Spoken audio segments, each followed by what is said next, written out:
என் பேர் கோபால். இஸ்லாம்னா ஒரு மனிதநேயம் இருக்கணும், நாங்கள் மனிதநேய சேவையெல்லாம் செய்கிறோம் அப்படின்னு.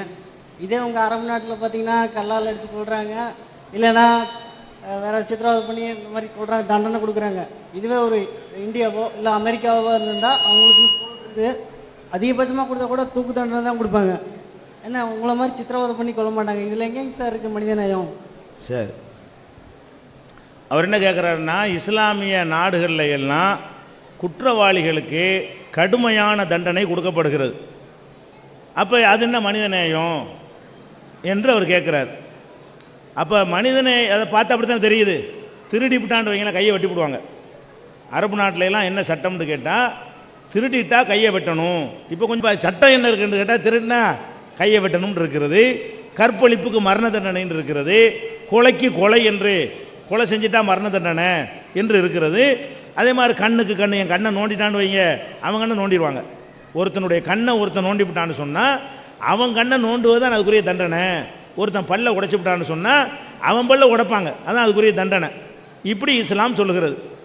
இதை பார்க்கக்கூடிய நேரத்தில் என்னங்க கையை போட்டு வெட்டுறீங்க, காட்டு மிருகத்தனமாக இருக்குது அப்படிங்கிற மாதிரி ஒரு விமர்சனம் பரவலாக மக்கள் மத்தியில் இருக்கிறது. ஆனால் நீங்கள் என்ன விளங்க மாட்டேங்கிறீங்கன்னா, மனித நேயம்டா என்ன? நல்ல மனிதர்களுக்கு நேயமாக இருப்பது தான் மனித நேயம். கெட்டவனுக்கு நேயமாக இருக்கிறதுக்கு பேர் என்ன? இல்லை, அவன் மனிதனே கிடையாது.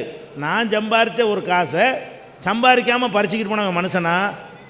ஏன் தகப்பனார் ஆஸ்பத்திரியில் சேர்க்கறதுக்காக வேண்டி பணத்தை கொண்டுட்டு போகிறேன், அவன் அதை உருகிட்டு போயிட்டான், அதனால என் தகப்பன் செத்து போயிட்டான், இவன் மனுஷனா? இவன் என் தகப்பன் சாகுவதற்கு காரணமாக இருந்து இவன் மனுஷனான்னு கேட்குறேன். அப்போ மனிதன்னா யார்? நல்லவன் மனிதன், அடுத்தவனுக்கு தொந்தரவு செய்யாதவன் மனுஷன். மனித இனத்தில் இருக்கிறவன்லாம் மனிதன் சொல்ல முடியாது. நம்ம யாரை நேசிக்கலாம்டா, யாருக்கு நேயம் காட்டலாம்னு கேட்டால் நல்ல மக்களுக்கு நேயம் காட்டலாம். அப்போ கெட்டவர்களை பொறுத்த வரைக்கும் நேயம் காட்டுவது அது மனித நேயம். அவர் நம்ம என்ன பார்க்க மாட்டேங்கிறோம்? இவனை தூக்கி தூக்கில் போடுறாங்களேன்னு பார்க்குறோம். எதை பார்க்க மாட்டேங்கிறோம்? இவன் ஒருத்தனை கொலை பண்ணானே அவனை பார்க்க மாட்டேங்கிறோம். என்னைய ஒருத்தன் கொலை பண்ணிவிட்டான், அதுக்காக வேண்டி இவனுக்கு தூக்கு தண்டனை கொடுக்குறோம். தூக்கில் போடலாமா உசுருங்கிறீங்களே. இப்போ நான் ஏன் உசுறு என்னப்போ? என்னை இழந்து ஏன் பொண்டாட்டி பிள்ளைகளை பருதி வைக்குமே, அதுக்கு என்ன பதில்? அப்போ அவன் நல்லவன் உயிர், மனுஷ உயிர் இல்லை. இவங்க என்ன பார்க்க மாட்டேங்கிறாங்க? கோபம் அவன் மேலே வரணும். கோபம் யார் மேலே வருது? அவனை பிடிச்சி அடிக்கிறவன் மேலே வருது. அதாவது ஒரு சம்பவம் ரெண்டு நடக்குது. என்னைய ஒருத்தன் கொண்டிருக்கிறான், அவனை அரசாங்கம் கொள்ளுது. அரசாங்கம் கொள்ளுது பாருங்க. அப்போ அரசாங்கத்துக்கு எதிராக இவன் கத்துறானே தவிர என்னைய கொண்டிருக்கான். அப்போ அது என்னப்பா, நான் மனுஷனா இல்லையாப்ப?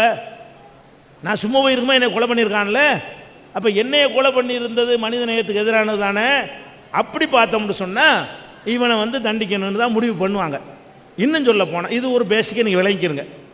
இன்னொன்று நீங்கள் கவனிக்கணும், இந்த உலகத்தில் எதுக்காக வேண்டி தண்டனை கொடுக்குறான்? தண்டனை கொடுக்குறான்ல, ஒரு குற்றச்செயலுக்காக வேண்டி தண்டனை கொடுக்குதல் என்பது உலகத்தில் எல்லா நாட்டிலும் இருக்கிறது. ஏன் தண்டனை கொடுக்குறோம்? இப்போ என்னைய ஒருத்தன் கொலை பண்ணிவிட்டான், அதுக்காக வேண்டி ஒருத்தனை தண்டனை கொடுக்குறோம். ஏன் உசுறு திரும்பி வந்துடுமா? திரும்பி வராது. அப்போ செத்து போனவன் பிழைக்க போகிறானா? அப்போ இந்த தண்டனை கொடுக்கறது ஏண்டு விளங்கி கொள்ளணும். எதுக்கு தண்டனை கொடுக்குறோம் என்றால் அதுக்கு மூணு காரணம் இருக்குது.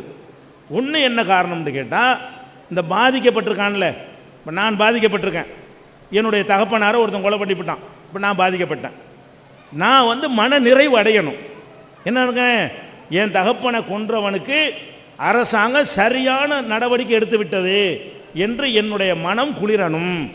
தண்டனையோட நோக்கம் என்ன? எவன் பாதிக்கப்பட்டான அவன் மனசு குளிரணும். ஏசி ரூமில் உட்காந்துக்கிட்டு சட்டம் எழுதுறான அவன் மனசு குளிரக்கூடாது.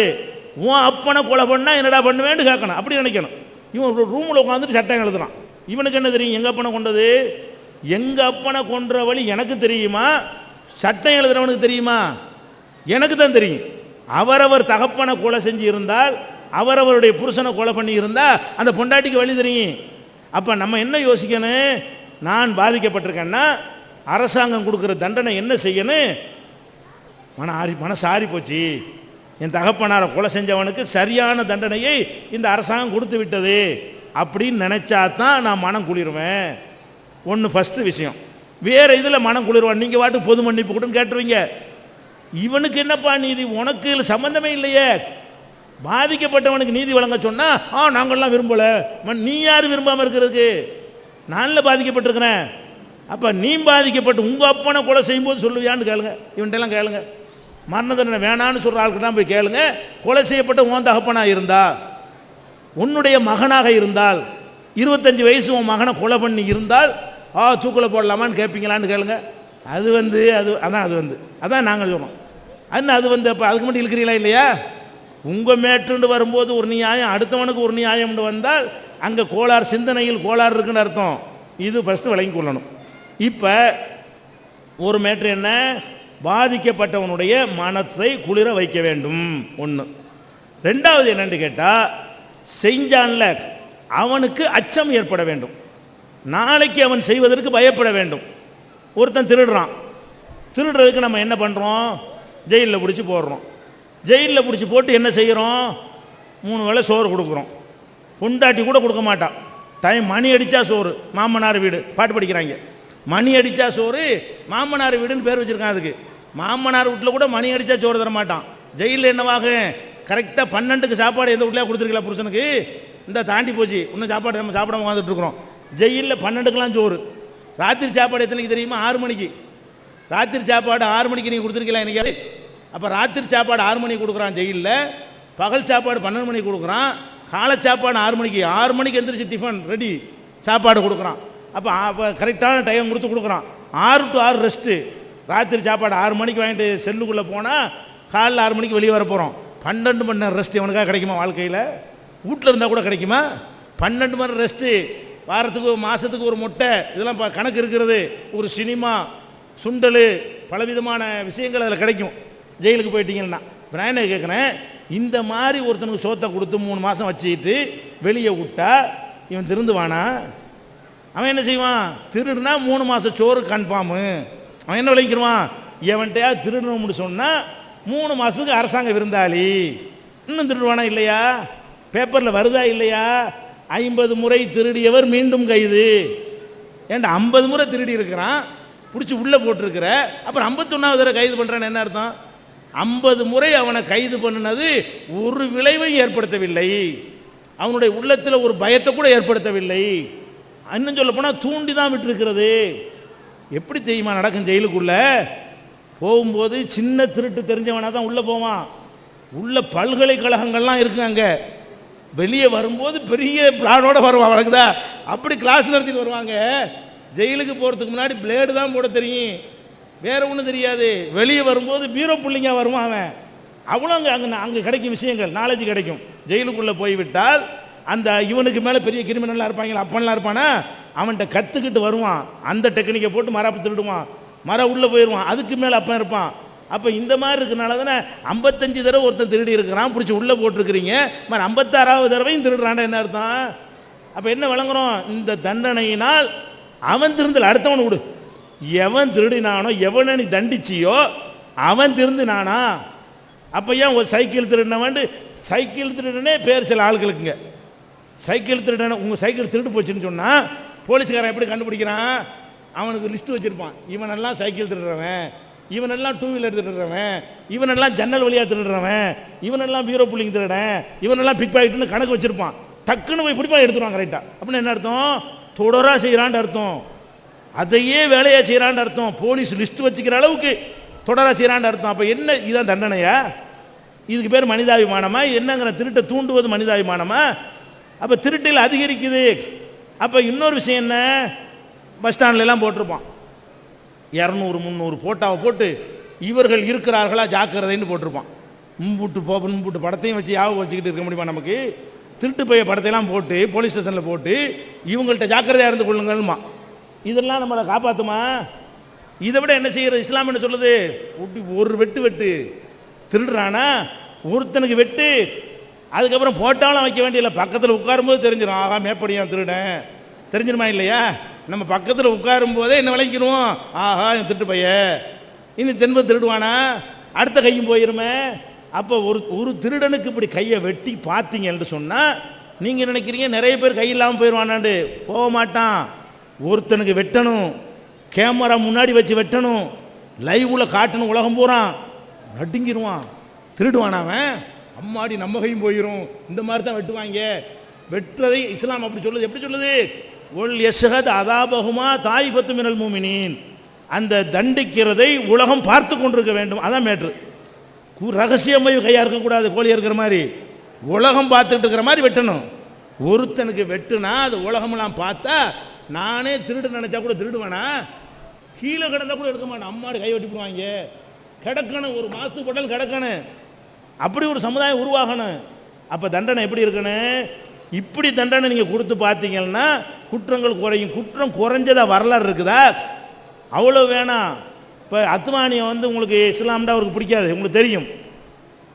அவர் சொன்னார் அரபு நாட்டு சட்டத்தை கொண்டு வந்தால் தான் குற்றத்தை குறைக்க முடியுங்கிறார். இஸ்லாம்னு சொல்ல ஒரு விருப்பம் இல்லை, அது ஒரு விஷயம். அரபு நாட்டு சட்டத்தை இஸ்லாத்தை அப்படி சொல்கிறார் அவர். அரபு நாட்டு சட்டத்தை இங்கே அமுல்படுத்தினால்தான் குற்றங்கள் குறைய முடியும். அவர் சொல்கிற அளவுக்கு சிறந்த சட்டம் இது. நம்ம குற்றவாளியின் பார்வையில் பார்க்கக்கூடாது, பாதிக்கப்பட்ட மனுஷன் பார்வையில் பார்க்க வேண்டும். ஒரு பெண்ணை ஒருத்தன் கற்பழிச்சதான் மரண தண்டனை கொடுன்னு இஸ்லாம் சொல்லுது. நம்ம நாட்டில் என்ன தண்டனை? 6 மாதம் சோறு போடுனா என்ன தண்டனையா இது? அதான் செஞ்சுக்கிட்டு இருக்கிறான். ஓடுற ரயிலில் ஏறி கற்பழிக்கிறாங்கிறான். அப்போ இந்த மாதிரி எல்லாம் நடப்பதற்கெல்லாம் காரணம் என்ன?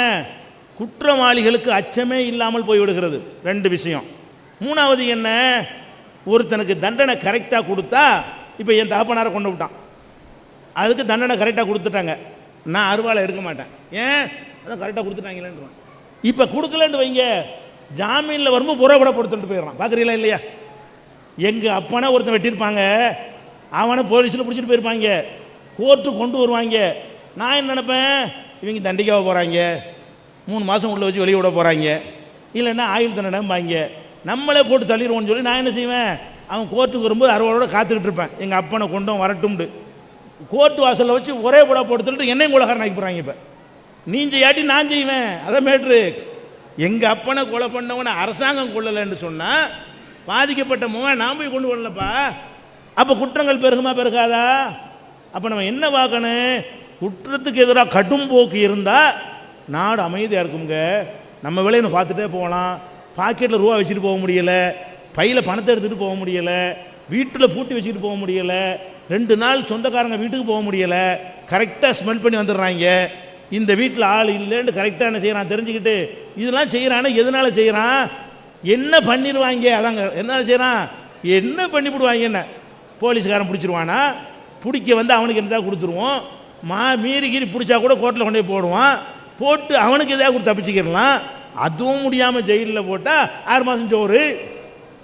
இதில் என்ன அதான காரணம்? அப்போ இந்த குற்றங்கள் பெருகக்கூடாது என்று சொன்னால் நீங்கள் சிந்தித்து பார்க்க வேண்டும். நல்ல உங்களுக்கு கருணை காட்டுங்கள், கெட்டவனுக்கெல்லாம் கருணை காட்டாதீங்க, அவனெல்லாம் மனுஷன்ட்டு சேர்க்காதீங்க. பாதிக்கப்பட்டவன்ட்ட கருத்து கேளுங்க. பாதிக்கப்பட்டவன்ட்ட என்ன செய்யணும்? ஒருத்தன் வந்து அவன் தகப்பனாரை மருத்துவமனையில் சேர்ப்பதற்காக வேண்டி 5-10 கடன் வாங்கி 1 லட்ச ரூபாயை திரட்டிக்கிட்டு ஆஸ்பத்திரிக்கு போயிட்டு இருக்கிறான். அந்த ரூபாயை அவன் கிளப்பிட்டு போயிட்டான். இதனால் அவன் தகப்பனார் செத்து போயிட்டான். அவன்கிட்ட போய் கேட்கணும், ஏன்டா அவன்கிட்ட கிளப்பிட்டு போனான் அந்த ரூபாயை, அவனை என்ன செய்ய சொல்கிற? வெட்டணுமா? கையைத்தான் வெட்ட சொல்லணும், அவன் ஆளையை வெட்டணுமா? அவன் உணர்வுக்கு கொஞ்சமாச்சு மதிப்பு கொடுக்கணுமா இல்லையா? இதுதான் இஸ்லாம் சொல்லக்கூடிய தண்டனை. அதே நேரத்தில் வந்து இன்னொரு சிறப்பு இருக்குது இஸ்லாத்தில். என்ன சிறப்புன்னு கேட்டால், இந்த குற்றங்களுக்கு மனிதனுக்கு செய்யப்படுற குற்றங்கள் இருக்கு இல்லையா, அந்த குற்றங்களுக்கு தண்டனை கொடுப்பதாக இருந்தால் சம்பந்தப்பட்டவன் மன்னித்தால் தண்டனை கிடையாது. இப்போ என் தகப்பனாரை கொண்டு விட்டான், ஒருத்தன் கொண்டு விட்டான், கோர்ட்டில் வந்து தூக்கு தண்டனைன்னு சொல்கிறாங்க. நான் போய் என்ன சொல்கிறேன், இல்லை அவர் நான் மன்னித்து விட்டேன், அப்போ கிடையாது. மன்னிக்கிற அதிகாரம் யாருக்கு கொடுக்கப்பட்டிருக்கு? பாதிக்கப்பட்டவனுக்கு கொடுக்கப்பட்டிருக்கு இஸ்லாத்தில். அவனை எனக்கு இல்லைங்க வேண்டி இல்லைங்க, அதில் ரூபா வாங்கித்தாங்க எனக்கு, இவனை தூக்கில் போட்டால் என்ன, எனக்கு ஒரு 50 லட்ச ரூபா நஷ்டஈடு வாங்கித்தாங்கன்னு கேட்குறான். விட்டுறேங்கிறான், ரூபாயை கொடுத்து ஒடியாந்துடலாம். ஆனால் நம்ம நாட்டில் என்ன தெரியுமா, எங்கள் அப்பனை கொண்டதை வந்து ஜனாதிபதி மன்னிப்பார். ஜனாதிபதிக்கு எங்கள் அப்பன் யார்? அவர் ஏன் மன்னிக்கிறாருங்கிறேன், கருணை மன் அவருக்கு அனுப்பணுமா? நீ யாருப்பா எங்கள் அப்பனுக்கு மன்னிக்கிறதுக்கு? உன் அப்பனை கொண்டா நீ மன்னிச்சுட்டு போ. நம்ம நாட்டில் யார் மன்னிக்கிறா? கவர்னர் மன்னிக்கிறாரு, ஜனாதிபதி மன்னிக்கிறார். யாரை மன்னிக்கிறார்? நாட்டில் உள்ள அத்தனை பேரையும் மன்னிப்பார்னா அவர் யாருன்ன? அரசாங்கத்துக்குள்ள தப்பண்ணி மன்னிச்சுட்டு போ, வரி ஏய்ப்பு பண்ணிட்டானா மன்னிச்சுட்டு போ, வேற ஏதாவது நாட்டு சட்டத்தை மன்னிச்சுட்டு போ. எங்கள் அப்பனை கொண்டதை மன்னிக்க நீ யாருப்பா? அப்படி நம்ம நாட்டு சட்டம் இருக்கிறது. நம்ம அப்பனை கொண்டதுக்கு ஒருத்தன் கருணை மனு போட்டான்னு சொன்னால் தூக்கு தண்டனை கொடுத்துருவாங்க. ஜனாதிபதி நான் கருணை மனுவை ஏற்றுக்கொண்டான வெளியே ஓடியாந்துருவான் சிரிச்சுக்கிட்ட. இது என்ன சட்டம்? இதெல்லாம் ஒரு நாட்டில் நன்மை ஏற்படுத்துமா? எத்தனை பேர் கருணை மனு போட்டு காத்துட்ருக்கான் இன்னமும் தெரியுமா? கருணை மனு சம்மந்தப்பட்டவன்ட்ட போடணும். நான் மனசு குளிர்ந்துட்டேன்டா என்னால் அவனுக்கு பிரச்சனை வராது. இதுதான் சரியான முறை. இது சம்பந்தமாக அந்த குற்றச்சாட்டுகளும் பதில்களும்னு ஒரு நூல் போட்டிருக்கிறோம். அதில் இந்த இஸ்லாத்தின் மீது உள்ள எல்லா விமர்சனங்களுக்கும் பதில் சொல்லக்கூடிய வகையில் அந்த நூல் இருக்கிற அந்த சகோதரர் கொடுப்போம்.